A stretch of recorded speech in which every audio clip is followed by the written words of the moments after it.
ಜೀವನದಲ್ಲಿ ಪ್ರತಿದಿನ ಏನಾದರೂ ಒಂದು ಒಳ್ಳೇದಾಗ್ತಿರುತ್ತೆ. ಆದರೆ ಕೆಲವೊಮ್ಮೆ ಅದು ಕಾಣಿಸಲ್ಲ. ಯಾಕಂದರೆ ನಮ್ಮ ಮನಸ್ಸು ನಿನ್ನೆ ಆಗಿರೋ ಯಾವುದೋ ಒಂದು ಬೇಡದೇ ಇರೋ ವಿಷಯದಲ್ಲೇ ಸಿಗಾಕೊಂಡಿರುತ್ತೆ. ಹಿಂದೆ ಮಾಡಿರೋ ತಪ್ಪನ್ನು ಮತ್ತೆ ಮತ್ತೆ ನೆನೆಸ್ಕೊಂಡು ಕಷ್ಟಪಡ್ತೀವಿ. ಮತ್ತೆ ಅದೇ ತಪ್ಪನ್ನ ಮಾಡದೇ ಇರೋ ಹಾಗೆ ನೋಡ್ಕೊಳ್ಳೋಣ ಅಂತ ಅನಿಸುತ್ತೆ. ಸೊಸೈಟಿಯಲ್ಲಿ ನಮಗೆ ಒಂದು ಒಳ್ಳೆ ಹೆಸರಿರಬೇಕು, ನಮಗೆ ಸೆಲ್ಫ್ ರೆಸ್ಪೆಕ್ಟ್ ಬೇಕು ಅಂತ ಎಲ್ಲರೂ ಬಯಸ್ತಾರೆ. ಆದರೆ ಅದು ಹೇಗೆ ಸಾಧ್ಯ ಅಂತ ಗೊತ್ತಾಗಲ್ಲ. ಅನೇಕ ಜನ ತಮ್ಮ ಜೀವನದಲ್ಲಿ ತುಂಬ ಟ್ಯಾಲೆಂಟೆಡ್ ಆಗಿದ್ದರೂ ಎಷ್ಟೇ ಕಷ್ಟಪಟ್ಟರೂ ಮುಂದೆ ಹೋಗೋಕ್ಕೆ ಆಗಲ್ಲ. ಯಾಕಂದರೆ ಅವರ ಒಳಗಡೆ ಕೆಲವು ಗೊಂದಲಗಳಿರುತ್ತೆ, ಕೆಲವು ಹಳೆ ನೋವುಗಳಿರುತ್ತೆ, ಕೆಲವು ತಪ್ಪಾದ ಜನರ ಜೊತೆ ಇನ್ನೂ ಕನೆಕ್ಷನ್ ಇರುತ್ತೆ. ಇವೆಲ್ಲ ಇರೋ ತನಕ ಸಕ್ಸಸ್ ದೂರನೇ ಇರುತ್ತೆ. ಇವತ್ತು ನಾನು ಆ ಎಲ್ಲ ಗೊಂದಲಗಳನ್ನ ಕ್ಲಿಯರ್ ಮಾಡೋ 5 ರೂಲ್ಸ್ನ ಹೇಳ್ತೀನಿ. ಈ 5 ರೂಲ್ಸ್ನ ಫಾಲೋ ಮಾಡಿದ್ರೆ ನಿಮ್ಮ ಲೈಫಲ್ಲಿ ನಿಮ್ಮ ವ್ಯಾಲ್ಯೂ ಹೆಚ್ಚಾಗುತ್ತೆ. ಸಕ್ಸಸ್ ಹೇಗೆ ಬರುತ್ತೆ, ಮನಸ್ಸಿಗೆ ಹೇಗೆ ಶಾಂತಿ ಸಿಗುತ್ತೆ ಅಂತ ಈ ವಿಡಿಯೋದ ಕೊನೆಯಲ್ಲಿ ನಿಮಗೆ ಅರ್ಥ ಆಗುತ್ತೆ. ಸೊ ವಿಡಿಯೋನ ಎಲ್ಲೂ ಸ್ಕಿಪ್ ಮಾಡದೆ ಕೊನೆವರೆಗೂ ನೋಡಿ. ನಿಮ್ಮ ಜೀವನದಲ್ಲಿ ಯಾರಾದರೂ ನಿಮ್ಮನ್ನ ಹರ್ಟ್ ಮಾಡಿದಾರಾ? ಖಂಡಿತ ಮಾಡಿರ್ತಾರೆ. ಆ್ಯಂಡ್ ನೀವು ಅವ್ರನ್ನ ಇನ್ನೂ ಫರ್ಗಿವ್ ಮಾಡಿಲ್ವಾ? ಆ ಫೀಲಿಂಗ್ ಇನ್ನೂ ಒಳಗಡೆ ಇದೆಯಾ? ಎಸ್ ಆರ್ ನೋ ಅಂತ ಕಮೆಂಟ್ ಮಾಡಿ. ನಾವು ಲೆಟ್ಸ್ ಗೆಟ್ ಸ್ಟಾರ್ಟೆಡ್. ಮೊದಲನೇ ರೂಲ್, ಲೆಟ್ ದೆಮ್ ಗೋ. ನಮ್ಮ ಜೀವನದಲ್ಲಿ ಪ್ರತಿದಿನ ಎಷ್ಟೋ ಜನ ಎದುರಾಗ್ತಾರೆ. ಅವರಲ್ಲಿ ಕೆಲವರು ನಮ್ಮನ್ನು ಅರ್ಥ ಮಾಡ್ಕೊಳ್ತಾರೆ, ಕೆಲವರು ಅರ್ಥ ಮಾಡ್ಕೊಳ್ಳಲ್ಲ, ಕೆಲವರು ನಿಮಗೆ ಇಂಪಾರ್ಟೆನ್ಸ್ ಕೊಡ್ತಾರೆ, ಕೆಲವರು ತಿರುಗಿ ಸಹ ನೋಡಲ್ಲ. ಇದನ್ನ ಕೇಳಿದಾಗ ನಿಮಗೆ ಹರ್ಟ್ ಆಗಬಹುದು, ಆದರೆ ಇದೇ ಜೀವನದ ರಿಯಾಲಿಟಿ. ನಿಮ್ಮ ಜೀವನದಲ್ಲಿ ಇರಬೇಕಾದ ಜನ ಇರ್ತಾರೆ, ಇರಬಾರ್ದ ಜನ ಹೋಗ್ತಾರೆ. ಆದರೆ ನಾವು ಮಾಡೋ ದೊಡ್ಡ ತಪ್ಪು ಏನಂದರೆ ಹೋಗಬೇಕಾದ ಜನರನ್ನು ಹಿಡಿದಿಟ್ಕೊಳ್ಳೋ ಪ್ರಯತ್ನ ಮಾಡ್ತೀವಿ. ಒಂದು ಎಕ್ಸಾಂಪಲ್ ಹೇಳ್ತೀನಿ. ಫ್ರೆಂಡ್ಸ್ ಆಗಿರಲಿ, ರಿಲೇಟಿವ್ಸ್ ಆಗಿರಲಿ, ಇನ್ಯಾರೇ ಆಗಿರಲಿ, ಜೀವನದಲ್ಲಿ ಒಂದು ಸಮಯ ಬರುತ್ತೆ, ಅಲ್ಲಿ ಪ್ರತಿಯೊಬ್ಬರ ಜೀವನ ಅವರ ದಾರಿನ ಹಿಡಿಯುತ್ತೆ. ಅದು ನ್ಯಾಚುರಲ್. ನಾವನ್ನ ಎಕ್ಸೆಪ್ಟ್ ಮಾಡ್ಕೊಳ್ಬೇಕು.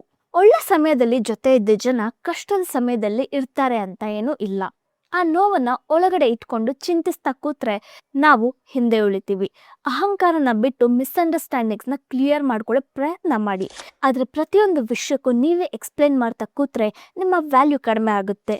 ಯಾರಿಗೆ ನೀವು ಇಂಪಾರ್ಟೆಂಟೋ ಅವರು ಬರ್ತಾರೆ, ಯಾರಿಗೆ ನೀವು ಇಂಪಾರ್ಟೆಂಟ್ ಅಲ್ವೋ ಅವರನ್ನು ಹೋಗೋಕ್ಕೆ ಬಿಡಿ. ಅದು ಈಸಿ ಅಲ್ಲ, ಆದರೆ ಅದು ನೆಸಸರಿ. ಯಾರೂ ನಿನ್ನ ಜೊತೆ ಇರಬಾರ್ದು ಅಂತ ಹೇಳ್ತಿಲ್ಲ. ಯಾರು ನಿಮ್ಮ ಪೀಸನ್ನು ಡಿಸ್ಟರ್ಬ್ ಮಾಡ್ತಾರೋ, ನಿಮ್ಮ ಗ್ರೋತ್ನ ಕಡಿಮೆ ಮಾಡ್ತಾರೋ, ನಿಮ್ಮ ವ್ಯಾಲ್ಯೂನ ಅರ್ಥ ಮಾಡ್ಕೊಳ್ಳಲ್ಲ ಅಂತ ಗೊತ್ತಾದ ಮೇಲೂ ಅವ್ರಿಗೆ ಮಾತ್ರ ನೀವು ನಿಮ್ಮ ಎನರ್ಜಿನ ಸುರಿಬೇಡಿ. ಎಲ್ಲಿ ಮಾತಾಡೋ ಆಪರ್ಚುನಿಟಿ ಇದೆ ಅಲ್ಲಿ ಮಾತಾಡಿ. ಇಲ್ಲ ಅಂದರೆ ಪೀಸ್ಫುಲ್ಲಾಗಿರಿ, ಡಿಗ್ನಿಟಿ ಜೊತೆ ಮೂವ್ ಆನ್ ಆಗಿ. ಇದು ಮಾಡಿದ ತಕ್ಷಣ ನಿಮ್ಮ ಮನಸ್ಸಿಗೆ ಎಷ್ಟು ಲೈಟ್ ಫೀಲ್ ಅನಿಸುತ್ತೆ ಅಂತ ನಿಮಗೆ ಅರ್ಥ ಆಗುತ್ತೆ. ಸೋಷಿಯಲ್ ಮೀಡಿಯಾದಲ್ಲಿ ಕೂಡ ಇದೇ ಹೇಳ್ತೀನಿ. ಇಡೀ ಜಗತ್ತನ್ನು ಇಂಪ್ರೆಸ್ ಮಾಡಬೇಕು ಅಂತ ಪ್ರಯತ್ನ ಮಾಡಬೇಡಿ. ಆ ಒಂದು ಗುರಿ ನಿಮ್ಮ ಎನರ್ಜಿನ ಎಂಟಿ ಮಾಡುತ್ತೆ.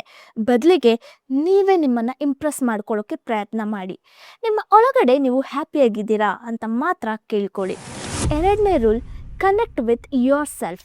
ನಮ್ಮಲ್ಲಿ ತುಂಬ ಎನರ್ಜಿ ಇದೆ, ಆದರೆ ಅದರ ಹೆಚ್ಚು ಭಾಗನ ಬೇರೆಯವ್ರ ಮೇಲೆ, ಬೇರೆ ವಿಷಯಗಳ ಮೇಲೆ ಖರ್ಚು ಮಾಡ್ತೀವಿ. ಫಾರ್ ಎಕ್ಸಾಂಪಲ್, ನಿಮ್ಮ ಒಳಗಡೆ 100% ಎನರ್ಜಿ ಇದೆ ಅಂದ್ಕೊಳ್ಳಿ. ಅದರಲ್ಲಿ 30% ಯಾರಾದರೂ ನಿಮ್ಮನ್ನ ಹರ್ಟ್ ಮಾಡಿದ್ದಕ್ಕೆ ರಿವೆಂಜ್ ಬಗ್ಗೆ ಯೋಚಿಸೋಕ್ಕೆ ಆ ಎನರ್ಜಿ ಹೋಗುತ್ತೆ. 20% ಇನ್ಯಾರನ್ನಾದರೂ ನಿಮ್ಮ ಜೊತೆ ಕಂಪೇರ್ ಮಾಡ್ಕೊಳ್ಳೋಕ್ಕೆ ಹೋಗುತ್ತೆ.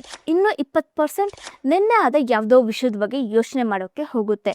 ಹಾಗಾದರೆ ಉಳಿದಿರೋದು ಕೇವಲ 30%. ಅಷ್ಟೇ ಎನರ್ಜಿಯಲ್ಲಿ ನಿಮ್ಮ ಕೆಲಸನ ಮಾಡ್ತೀರಾ, ನಿಮ್ಮ ಗೋಲ್ಸ್ ಕಡೆ ಕೆಲಸ ಮಾಡ್ತೀರಾ. ಆ 30% ಎನರ್ಜಿಯಲ್ಲಿ ಎಷ್ಟು ರಿಸಲ್ಟ್ನ ನೀವು ಎಕ್ಸ್ಪೆಕ್ಟ್ ಮಾಡ್ಬೋದು? ಇದೇ ನಮ್ಮ ಬಹಳ ಜನರ ಡೈಲಿ ರಿಯಾಲಿಟಿ.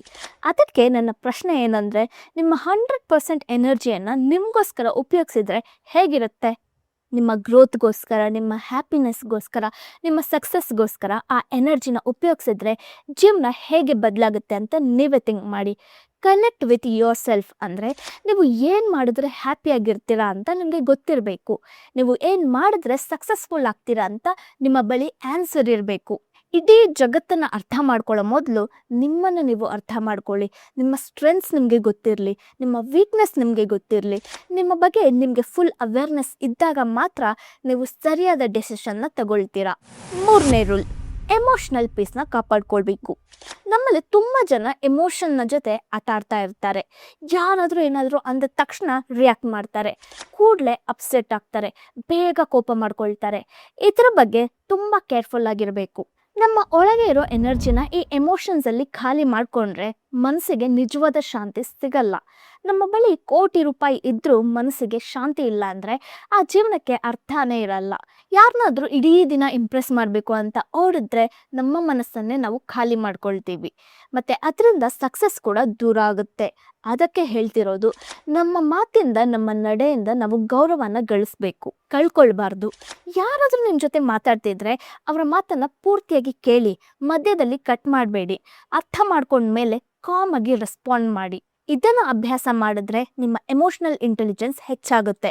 ಜನ ನಿಮ್ಮ ಮಾತನ್ನು ಗೌರವ ಕೊಟ್ಟು ಕೇಳ್ತಾರೆ. ಯಾವುದೋ ಕೋಪದಲ್ಲಿ, ಯಾವುದೋ ಎಮೋಷನಲ್ಲಿ ರಿಯಾಕ್ಟ್ ಮಾಡಿಬಿಟ್ರೆ ಮನಸ್ಸು ಪೀಸ್ಫುಲ್ ಆಗಿರುತ್ತೆ ಅಂತ ಅನಿಸ್ಬೋದು. ಆದರೆ ನಂತರ ನಮ್ಮ ಪೀಸ್ನ ನಾವೇ ಕಳ್ಕೊಂಡಿರ್ತೀವಿ. ಸೊ ರಿಯಾಕ್ಟ್ ಮಾಡೋ ಮೊದಲು ಒಂದು ಕ್ಷಣ ಪಾಸ್ ತಗೊಳ್ಳಿ. ಅದರಿಂದ ನಿಮ್ಮ ಜೀವನದ ಅನೇಕ ತಪ್ಪುಗಳನ್ನ ತಡಿಬೋದು.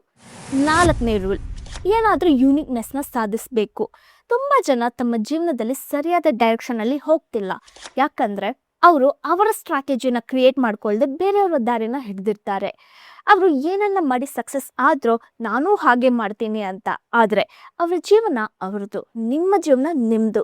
ನಿಮ್ಮ ಪ್ರಾಬ್ಲಮ್ಸ್ನ ಫೇಸ್ ಮಾಡೋಕ್ಕೆ, ನಿಮ್ಮ ವರ್ಕ್ನ ಕಂಪ್ಲೀಟ್ ಮಾಡೋಕ್ಕೆ ನಿಮ್ಮದೇ ಸ್ಟ್ರಾಟಜಿ ಇರಬೇಕು. ಬೇರೆಯವರ ಸ್ಟ್ರಾಟಜಿ ಫಾಲೋ ಮಾಡುವಾಗ ನಮ್ಮ ಕ್ರಿಯೇಟಿವಿಟಿ ಅಲ್ಲಿ ಸ್ಟಾಪ್ ಆಗುತ್ತೆ. ನಮ್ಮ ಯುನಿಕ್ ಐಡೆಂಟಿಟಿನ ಕಳ್ಕೊಳ್ತೀವಿ.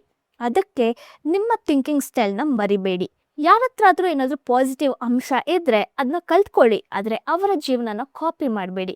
ವಿಡಿಯೋನ ಕಂಟಿನ್ಯೂ ಮಾಡೋಕ್ಕಿಂತ ಮುಂಚೆ ನೀವಿನ್ನೂ ಈ ವಿಡಿಯೋನ ನೋಡ್ತಾ ಇದ್ದರೆ ಖಂಡಿತ ನಿಮಗೆ ಈ ಇನ್ಫಾರ್ಮೇಷನ್ ಯೂಸ್ಫುಲ್ ಆಗಿರುತ್ತೆ.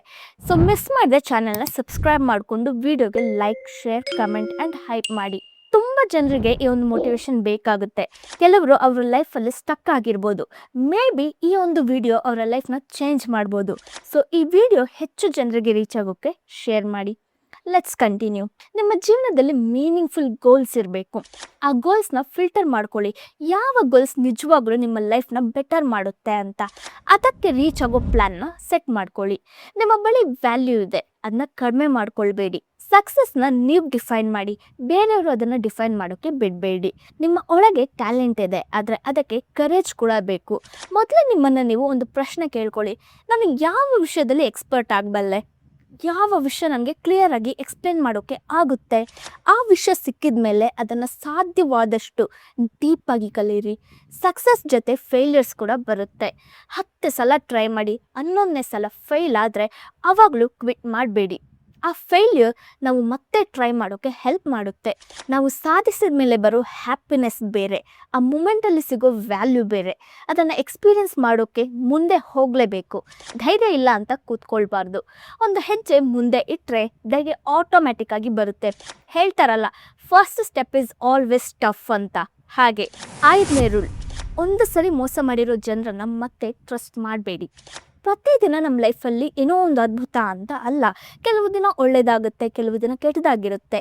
ಆ ಎಕ್ಸ್ಪೀರಿಯನ್ಸ್ನ ತಗೊಂಡು ಇನ್ನಷ್ಟು ಬೆಟರ್ ಆಗೋ ಪ್ರಯತ್ನ ಮಾಡಿ. ಫೇಲ್ ಆದ ದಿನ ಏನು ಮಾಡಿದ್ರೆ ಇನ್ನಷ್ಟು ಚೆನ್ನಾಗಿರ್ತಿತ್ತು ಅಂತ ಥಿಂಕ್ ಮಾಡಿ.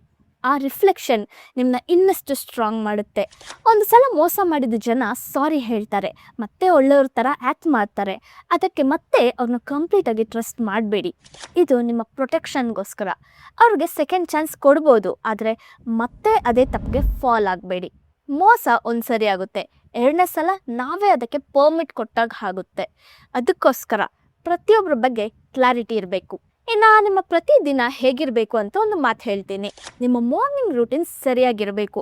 ಬೆಳಗ್ಗೆ ಬೇಗ ಎದ್ದು ರಾತ್ರಿ ಸರಿಯಾದ ಟೈಮ್ಗೆ ಮಲ್ಕೊಳ್ಬೇಕು. ಮಲಗೋ ಮತ್ತು ಎದ್ದೇಳೋ ಸಮಯನ ಫಿಕ್ಸ್ ಮಾಡ್ಕೊಳ್ಳಿ. ನಿಮ್ಮ ಡಿಸಿಪ್ಲಿನ್ನ ನೀವೇ ನಿಮ್ಮ ಹ್ಯಾಬಿಟ್ ಮಾಡ್ಕೊಳ್ಳಿ. ನಿಮ್ಮ ಮುಖ್ಯವಾದ ಕೆಲಸಗಳನ್ನ ಮುಗಿಸಿದ ಮೇಲೆ ಮಾತ್ರ ಬೇರೆ ವಿಷಯಗಳ ಬಗ್ಗೆ ಥಿಂಕ್ ಮಾಡಿ. ಪ್ರತಿದಿನ ನಿಮ್ಮ ಬಗ್ಗೆ ನೀವು ಇನ್ನಷ್ಟು ಕೇರ್ ತಗೊಂಡ್ರೆ ನೀವು ಇನ್ನಷ್ಟು ಬೆಟರ್ ಆಗ್ತೀರಾ. ಆವಾಗ ನಿಮ್ಮ ಸಕ್ಸಸ್ ಮತ್ತು ಮನಸ್ಸಿನ ಶಾಂತಿ ಎರಡೂ ನಿಮ್ಮ ಜೀವನದಲ್ಲಿ ಖಂಡಿತವಾಗ್ಲೂ ಇರುತ್ತೆ. ಫ್ರೆಂಡ್ಸ್, ಈ 5 ರೂಲ್ಸ್ನ ನೆನ್ಪಿಟ್ಕೊಳ್ಳಿ. 1, ಜೀವನದಲ್ಲಿ ಹೋಗಬೇಕಾದ ಜನರನ್ನು ಹೋಗೋಕ್ಕೆ ಬಿಡಿ. 2ನೇದು, ನಿಮ್ಮ ಎನರ್ಜಿನ ನಿಮಗೋಸ್ಕರ ಯೂಸ್ ಮಾಡ್ಕೊಳ್ಳಿ. 3ನೇದು, ನಿಮ್ಮ ಎಮೋಷ್ನಲ್ ಪೀಸ್ನ ಕಾಪಾಡ್ಕೊಳ್ಳಿ. 4ನೇದು, ನಿಮ್ಮದೇ ಆದ ಯುನಿಕ್ ಐಡೆಂಟಿಟಿ ಜೊತೆ ಸಾಧನೆ ಮಾಡಿ. 5th ಒನ್, ನಂಬಿಕೆ ದ್ರೋಹ ಮಾಡಿದವ್ರನ್ನ ಮತ್ತೆ ಬ್ಲೈಂಡಾಗಿ ಟ್ರಸ್ಟ್ ಮಾಡಬೇಡಿ. ಈ 5 ರೂಲ್ಸ್ನ ಫಾಲೋ ಮಾಡಿ ನೋಡಿ. ನಿಮ್ಮ ಜೀವನ ಬದಲಾಗುತ್ತೆ ಅಂತ ಮಾತ್ರ ಅಲ್ಲ, ನೀವೇ ಬದಲಾಗ್ತೀರಾ. ಆ್ಯಂಡ್ ನೀವು ಬದಲಾದ ಮೇಲೆ ನಿಮ್ಮ ಸುತ್ತ ಇರೋ ಜಗತ್ತು ಕೂಡ ಬೇರೆ ರೀತಿ ನೋಡೋಕ್ಕೆ ಶುರು ಮಾಡುತ್ತೆ. ಇವಾಗ ನಿಮ್ಗೊಂದು ಪ್ರಶ್ನೆ, ಈ 5 ರೂಲ್ಸಲ್ಲಿ ಯಾವ ರೂಲ್ ನಿಮಗೆ ತುಂಬ ಕಷ್ಟ ಅನ್ನಿಸ್ತು? ಕಮೆಂಟಲ್ಲಿ ಹೇಳಿ. ನಿಮ್ಮ ಆನ್ಸರ್ನ ಓದೋಕ್ಕೆ ನನಗೆ ತುಂಬ ಖುಷಿಯಾಗುತ್ತೆ.